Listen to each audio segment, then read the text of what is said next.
வணக்கம் நண்பர்களே. பெரும்பாலும் இந்த சர்க்கரை நோயாளிகளுக்கு பெரும்பாலும் நம்ம அட்வைஸ் அப்படின்னா நம்ம மாவுச்சத்து குறைங்க, இன்சுலினை கட்டுப்படுத்தணும், அதெல்லாம் நம்ம பொறுமையாக சொல்கிறோம். சில பேர்த்தால் கடைபிடிக்க முடியுது, மாவுச்சத்தெல்லாம் குறைச்சி சாப்பிட்றாங்க. சில பேர் அது குறைக்காமல் வெறும் மாத்திரை மட்டும் போட்டுட்ருக்காங்க. பட் வெறும் மாத்திரை அந்தளவுக்கு எஃபெக்ட் இருக்காது. ஆனால் நிறைய பேர் நார்மலாக சாப்பிட்டு ஒரு பேசிக்காக ஒரு மாத்திரை போட்டு இருக்கணும்னு நினைக்கிறாங்க. ஆனால் அவங்களுக்கு சர்க்கரை அளவுகளை நாம் ரொம்ப எளிதாக சாப்பிட்ட பிறகு குறைப்பது எப்படி, அதை நாம் இந்த காணொலியில் பார்ப்போம்.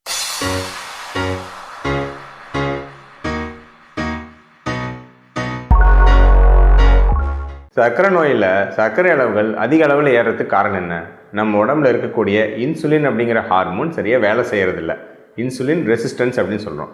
ஸோ மெயினாக நம்ம ரத்தத்தில் இருந்து சர்க்கரை சாப்பிட்ட பிறகு சர்க்கரை அளவுகள் நம்ம ரத்தத்தில் அதிகம் ஆகுது. நார்மல் மாவுச்சத்து உணவுகள் சொல்கிறேன், சரிங்களா? ஒரு இட்லி, தோசை, சாப்பாடு, சிறுதானியம், பாரம்பரிய அரிசி என்ன சாப்பிட்டாலும் அது குளுக்கோஸாக மாறுது.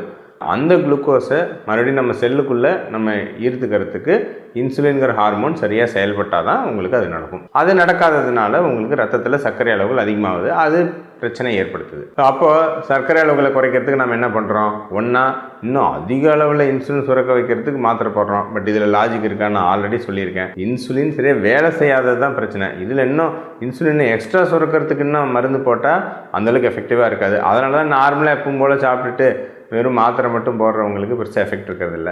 இன்னொரு பக்கம் நம்ம என்ன சொல்கிறோம்? பேலியோ, லோ கார்ப், இந்த மாதிரி மாவுச்சத்து நம்ம குறைக்கிறதுல நம்ம என்ன பண்ணுறோம்னா, எந்த அளவுக்கு நீங்கள் மாவுச்சத்து குறைக்கிறீங்களோ லோடு குறையுது, சரிங்களா? இங்கே இன்சுலின் திறம்பட செயல்படுதான்னு நம்ம சொல்ல மாட்டோம். நம்ம லோடு குறைச்சிக்கிறோம். இன்சுலின் சரியாக வேலை செய்கிறதில்ல, கொஞ்சம் வேலை கம்மியாக கொடுங்கப்பா அப்படின்னு சொல்லிட்டு கொஞ்சம் லோடு குறைச்சிக்கிறோம். மாவுச்சத்து குறைச்சோன்னே உங்களுக்கு சர்க்கரை அளவுகள் ஏறுறது மிகவும் குறையுது. இது ஐடியல் சுச்சுவேஷன். ஆனால் நிறைய பேர்த்தால் மாவுச்சத்து குறைச்சி சாப்பிட முடியல. உங்களுக்கு இன்சுலின் சரியாக வேலை செய்கிறதில்ல, மருந்து எடுத்தால் பெருசாக எஃபெக்ட் இல்லை. ஆனால் மாவுச்சத்து குறைச்சி சாப்பிட முடியல. வேறு ஏதாவது இந்த அளவு குறைக்கிறதுக்கு வழி இருக்கா அப்படின்னு பார்த்தா அருமையான ஒரு வழி இருக்குது. அது என்னதுன்னு பார்த்தீங்கன்னா, சிம்பிளாக சாப்பிட்ட பிறகு ஒரு உடற்பயிற்சி. ஸோ இந்த போஸ்ட்டுக்கு நான் கிரெடிட்ஸ் நம்மளுடைய பேலியோ குரூப்போட நியாண்டர்செல்வன் அவர்களுக்கு தெரிவிச்சுக்கிறேன். அவரோட போஸ்ட் பார்த்தேன், படிச்சுட்டு அந்த மெக்கானிசம்லாம் அப்புறம் படித்து பார்த்தேன். நிறைய நல்ல தகவல்கள் தெரிஞ்சுது.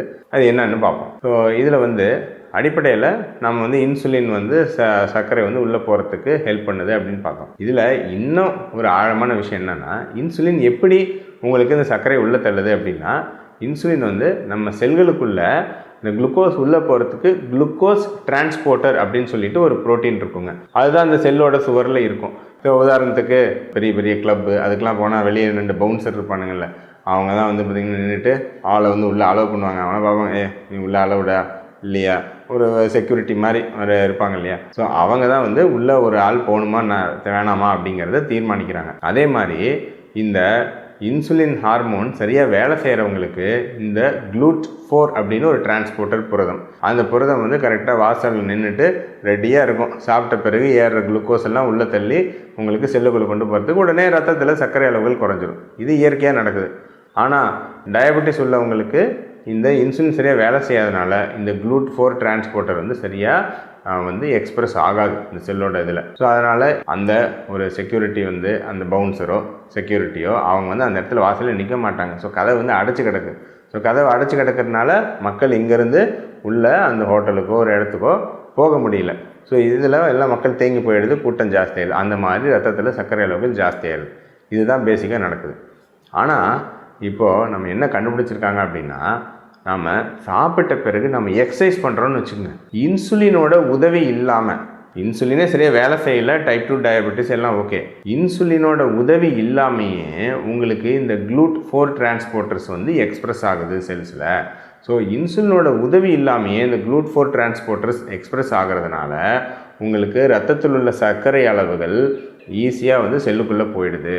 ஸோ இன்சுலினே சரியாக வேலை செய்யாத ஒரு டைப் 2 சர்க்கரை நோய் நபருக்கு கூட உங்களுக்கு சாப்பிட்ட பிறகு சர்க்கரை அளவுகள் ஏறுது இல்லையா, அப்போ நீங்கள் ஒரு உடற்பயிற்சி பண்ணீங்க அப்படின்னா அது இந்த GLUT4 டிரான்ஸ்போர்ட்டர்ஸை செல்லில் அதிகம் பண்ணி உங்களுக்கு சர்க்கரை அளவுகள் உள்ளே போகிறதுக்கு உதவி பண்ணுது. ஸோ அதாவது ஆள் வராமல் இருக்காங்க, அப்புறம் நம்ம யாராவது ஒருத்தர் ஃபோன் போட்டு விஐபி ஏங்க எம்எல்ஏ நம்ம ஊர் ஆளுங்க, எம்எல்ஏ எங்களுக்கு தெரியும் அப்படின்னு சொன்னோன்னே எல்லாம் ஆள்லாம் எல்லாம் ஆள்லாம் உள்ளே அனுப்புவாங்க இல்லையா, அந்த மாதிரி எக்ஸசைஸ் அப்படிங்கிற அந்த உடற்பயிற்சியை நம்ம வந்து இங்கே பயன்படுத்தினோம் அப்படின்னா விஐபி கிட்டேருந்து ரெக்கமெண்டேஷன் வாங்குற மாதிரி இன்சுலின் வேலை செய்யாத இடத்துலையும் நமக்கு ரத்தத்தில் இருக்கிற குளுக்கோஸ் வந்து உள்ளே போகுது. இது சிம்பிள் கான்செப்ட்.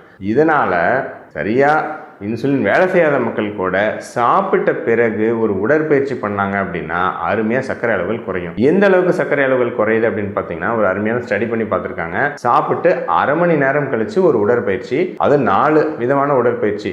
ஒரு குரூப் வந்து பார்த்தீங்கன்னா வெறும் நல்ல வாக்கிங், நல்ல ஒரு பிரிஸ்கான வாக்கிங், மாடரேட் இன்டென்சிட்டி வாக்கிங் பண்ணியிருக்காங்க. ஏரோபிக் எக்ஸசைஸ் அரை மணி நேரம் கழிச்சு 1 மணி நேரம் வரைக்கும் அரை மணி நேரம் வாக்கிங். இன்னொரு குரூப் வந்து பார்த்தீங்கன்னா ஒரு 1/4 மணி நேரம் வாக்கிங், 1/4 மணி நேரம் பளு தூக்கும் மசில் ரெசிஸ்டன்ஸ் பயிற்சி அந்த மாதிரி. அப்புறம் இன்னொரு குரூப்பு 1/4 மணி நேரம் பளு தூக்கும் பயிற்சி, அதுக்கப்புறம் ஒரு 1/4 மணி நேரம் வாக்கிங். இன்னொரு குரூப்பு அரை மணி நேரம் வெறும் பளு தூக்கும் ரெசிஸ்டன்ட் ட்ரைனிங், ஸ்ட்ரென்த் ட்ரைனிங் பயிற்சி மட்டும் பண்ணியிருக்காங்க. இதில் கம்பேர் பண்ணி பார்த்துருக்காங்க. ஸோ எதுவுமே பண்ணாமல் சும்மா உட்காந்துக்கிட்டு இருக்கிற ஒரு கும்பல் சரிங்களா, அவங்க வந்து ஒரு கம்பேர் பண்ணி பார்த்துருக்காங்க. ஸோ இவங்களுக்கு வந்து எந்த அளவு குறைஞ்சிருக்கு அப்படின்னா இந்த உட்காந்துட்டு இருக்கிற கும்பலோட உங்களுக்கு கம்பேர் பண்ணி பார்க்கும்போது சாப்பிட்டு அரை மணி நேரம் கழிச்சு தானே எல்லா எக்ஸசைஸ் ஆரம்பிக்கிறாங்க. எல்லா எக்ஸசைஸும் அரை மணி நேரம் ஆரம்பித்து 1 மணி நேரத்தில் முடிஞ்சுது. ஸோ இந்த 1 மணி நேரத்தில் சர்க்கரை அளவுகள் பார்க்கும் பொழுது இந்த சும்மா உட்காந்துட்டு இருக்கிற குரூப்பை விட இந்த பளு தூக்கும் அந்த மாதிரி இருக்கிறவங்களுக்கு வந்து பார்த்திங்கன்னா 2 மில்லிமோல், அதாவது 36 மில்லிகிராம் அளவுக்கு சர்க்கரை அளவுகள் குறைஞ்சிருக்கு. ஸோ கணிசமான அளவில் இருக்கிறதுலே அதிகமாக வாக்கிங் மட்டும் பண்ணாங்க இல்லைங்களா, ஏரோபிக் எக்ஸசைஸ் வாக்கிங் மட்டும் பண்ணவங்களுக்கு தான் இருக்கிறதுலே அதிகமாக சாப்பிட்ட பிறகு 4 மில்லிமோல், அதாவது 72 மில்லிகிராம் அளவுக்கு உங்களுக்கு சர்க்கரை அளவுகள் குறைஞ்சிருக்கு. அதாவது சும்மா உட்காந்துட்டு இருக்கிறவங்கள கம்பேர் பண்ணும்போது. ஸோ நீங்கள் சாப்பிட்ட பிறகு பெருசாக பளு தூக்கணும், பயங்கரமாக ஜிம்முக்கு போகணும், அதெல்லாம் தேவையில்லை. சாப்பிட்ட பிறகு அரை மணி நேரம் கழித்து ஒரு அரை மணி நேரம் நீங்கள் வாக்கிங் போனீங்கன்னாவே வாய்ப்பு இருந்தால், அல்லது சும்மா நடமாடிட்டு இருந்தீங்கன்னாவே உங்களுக்கு சர்க்கரை அளவுகள் அருமையாக கட்டுப்பாட்டில் இருக்கும். சரிங்களா, எவ்வளோ 70 பாயிண்ட், இப்போ உதாரணத்துக்கு எவ்வளோ பெரிய இம்ப்ரூவ்மெண்ட். உங்களுக்கு நார்மலாக ஒருத்தருக்கு 200 இருக்கும் அப்படின்னா நீங்கள் 130 140 பாயிண்ட்டுக்கு வெறும் அரை மணி நேரம் வாக்கிங் போகிறதுனால கொண்டு வந்துடலாம். அதுவும் இதில் முக்கியமாக எப்போ பண்ணணும், சாப்பிட்ட பிறகு அரை மணி நேரம் கழித்து ஒரு 20 நிமிஷம் டு 30 நிமிஷம் இது ஏதாவது ஒரு ஒர்க் பண்ணிங்க அப்படின்னா டெஃபினட்டாக ரொம்ப ஈஸியாக இந்த சாப்பிட்ட பிறகு சர்க்கரை அளவுகள் ஏறும் இல்லையா, post prandial rise in blood சுகர்னு சொல்லுவோம், அது அருமையாக குறைஞ்சிடும். சிலருக்கு இன்சுலின் பயங்கர தட்டுப்பாடு இருக்கும். டைப் 2லேயே சிவியரான டயபெட்டிஸ் அவங்களுக்குலாம் வந்து பார்த்திங்கன்னா இன்சுலின் தட்டுப்பாடு இருக்கும். அவங்களுக்கு சும்மா எதுவும் சாப்பிடாமல் இருந்தாலே சர்க்கரை 200 250 இருக்கும். அவங்களுக்கு இந்த சர்க்கரை அளவுகள் பெரிதாக மாற்றம் ஏற்படாது. இது பெரும்பாலும் 70-80% மக்களுக்கு உங்களுக்கு இன்சுலின் எதிர்ப்பு தன்மையினால் சாப்பிட்ட பிறகு மட்டும் பயங்கரமாக ஏறும், 300 ஏறிட்டு அப்புறம் இறங்கும். இந்த மக்கள் ஒன்றா நீங்கள் மாவுச்சத்தை குறைங்க, அல்லது சாப்பிட்ட பிறகு சிம்பிளாக ஒரு அரை மணி நேரம் ஒரு வாக்கிங் போங்க. இது மட்டும் பண்ணிங்கனாவே போதும். வேறு உடற்பயிற்சி பண்ணினாலும் ஓகே, பட் அட்லீஸ்ட் வாக்கிங்காவது போங்க. ஸோ இதை வச்சு யோசித்து பார்க்கும்போது எனக்கு தெரியுது. ஸோ அந்த காலத்துலலாம் சக்கரை நோயே இல்லையா, எப்படின்னு சொன்னாங்க தாத்தா பாட்டிக்கெலாம் சக்கரை நோய் இல்லையா, என்னப்பா சக்கரைலாம் இப்போ தான் ஜாஸ்தி ஆகிட்டு இருக்கு, நீங்கள்லாம் கார்ப்பரேட் மக்கள்லாம் சதி பண்ணுறீங்க அப்படிம்பாங்க. அதுதான் யோசித்து பார்த்தேன். ஸோ இந்த மெக்கானிசம் இப்படி ஆக்டிவாக இருக்குன்னா, ஸோ அப்போ அந்த காலத்தில் உங்களுக்கு சர்க்கரை உங்களுக்கு மருந்து எடுக்கலைன்னா கூட உங்களுக்கு சர்க்கரை நோயே ஆன்செட் வந்து லேட்டாக தான் வந்திருக்கும். உடல் உழைப்பு அதிகம் இருந்ததுனால எல்லாம் நடந்து போய் எல்லாம் வேலை பார்த்தாங்க. உடல் உழைப்பு அதிகம் இருந்ததுனால சர்க்கரை 200 250 இருந்திருந்தால் கூட அவங்க உடம்புல கண்டு கூட பிடிச்சிருக்க மாட்டாங்க. அந்த காலத்தில் ஒரு 100 வருஷத்துக்கு முன்னாடி சர்க்கரை நோய் இருக்கான்னு. ஆனால் காட்டில் போய் வேலை பார்த்துருப்பாங்க. உங்களுக்கு அது தானாக வந்து ஒரு 150 பாயிண்ட் அந்த மாதிரி குறைஞ்சிருக்கும். ஸோ சர்க்கரை நோயோட எந்த காம்ப்ளிகேஷனும் வந்திருக்காது. ஸோ அந்த காலத்தில் சர்க்கரை நோயே வந்து இந்த உடல் பருமனால் வரக்கூடிய இந்த டைப் 2 சர்க்கரை நோய், இது சார்ந்த டைப் 2 இன்சுலின் எதிர்ப்புத்தன்மையால் வரக்கூடிய சர்க்கரை நோயெலாம் இருந்திருந்தாலுமே அந்த உடல் உழைப்புனால் உங்களுக்கு வெளியே தெரிஞ்சிருக்காது. ஸோ பெரும்பாலும் உங்களுக்கு நல்ல கட்டுப்பாட்டில் இருந்திருக்கும். சரி, காலையில் சாப்பிட்டு போய் வேலை பார்த்துருப்பாங்க, மத்தியானம் இல்லை சாயங்காலமும் சாப்பிட்டு வேலை தான் பார்த்துருப்பாங்க. அதனால் பிரச்சனை இல்லை. சாயங்காலம் நேரமாக காலமாக சாப்பிட்டு படுத்திருப்பாங்க. ஸோ அதனால் இப்போ நாம் என்ன பண்ணுறது, சரிங்களா, நாம் போய் கண்டினியூஸாக உடல் உழைப்பு பண்ணாலும் நீங்கள் ஒரு ஆஃபீஸ் ஒர்க்கில் தான் சரி, காலையில் கொஞ்சம் நேரமாக சாப்பிட்ருங்க. காலையில் ரொம்ப வந்து அப்படியே 9 மணிக்கு சாப்பிட்டு 9 வரைக்கும் ஆஃபீஸ் கிளம்பாதீங்க. காலையில் ஒரு 7 7:30 சாப்பிட்டுங்க. 7 7:30 சாப்பிட்டு ஒரு 20 நிமிஷம் டு அரை மணி நேரம் ஒரு நடைப்பயிற்சிக்கு ஒரு டைம் இருக்குங்க. மத்தியானம் ஒரு பிரேக், உங்களுக்கு ஒரு மணி நேரம் பிரேக் இருக்குன்னா போயிட்டு நல்லா போண்டா கடையில் போண்டா சாப்பிட்றது, அப்புறம் தம் பிடிக்கிறது, சரிங்களா, தம் அடிக்கிறது, இந்த வேலையெல்லாம் பண்ணாமல் டக்குன்னு ஒரு 20 நிமிஷத்தில் ஒரு மீல் சாப்பிட்டு அப்புறம் அந்த ஒரு லஞ்ச் பிரேக்கில் ஏதோ ஒன்று ஏதோ ஒரு கேன்டீனோ ஏதோ ஒரு இடத்துல நல்லா ஒரு அரை மணி நேரம் நடைப்பயிற்சி பண்ணுங்கள். நைட்டு நமக்கு இருக்கவே டைம் இருக்குது. பொறுமையாக நிதானமாக ஒரு 7:30 மணிக்கோ 8 மணிக்கோ சாப்பிட்டு ஒரு 1/2 மணி நேரம் கழித்து உங்கள் மொட்டை மாடியிலையோ இல்லை ரோட்லேயோ எங்கேயோ ஒன்று ஒரு 1/2 மணி நேரம் வாக்கிங் போங்க.